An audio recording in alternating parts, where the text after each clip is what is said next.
Beaucoup de soupçons sur des informations qui sont données, notamment des captures d'écran de l'édition spéciale de BFM TV hier soir. En cause les heures de publication de ces messages sur Twitter. Regardez par exemple le message du président de la République, il est indiqué 16h55 alors que le message a été posté à 1h55 du matin. Autre exemple avec des tweets du préfet de la région Grand Est, c'était le moment où il demandait aux habitants d'éviter le secteur de l'hôtel de police. Là encore, 11h47 au lieu de 20h47, à chaque fois 9 heures de décalage. Alors il n'y a pas de manipulation, en fait ça vient de la personne qui a fait les captures de ces messages sur Twitter, ça vient du paramétrage de son compte. En fait par défaut, quand vous ouvrez un compte Twitter, il est sur le fuseau horaire de la Californie, donc avec 9 heures de décalage. Si vous ne le changez pas, eh bien ça reste comme ça.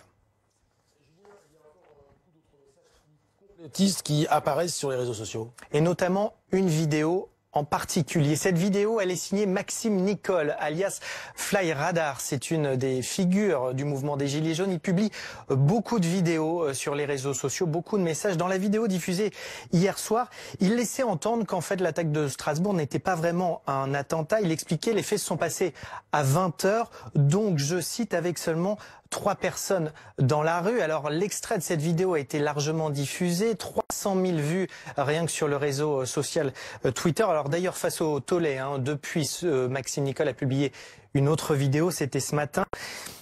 Il estime, lui, que les médias déforment ses propos. Il appelle néanmoins à respecter les familles des victimes tout en s'en prenant à l'État qui n'assurerait pas notre sécurité.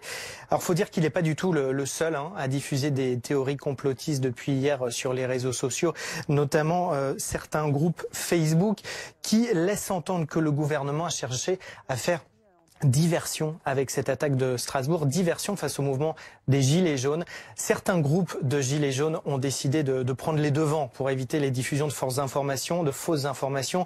Regardez celui-ci, La France en colère, c'est un groupe très actif depuis le 17 novembre. Ils ont publié ce message pour dire que face au débordement et à la multiplication des messages, ils avaient tout simplement décidé de bloquer la publication de messages sur leur post Facebook, sur leur wall Facebook.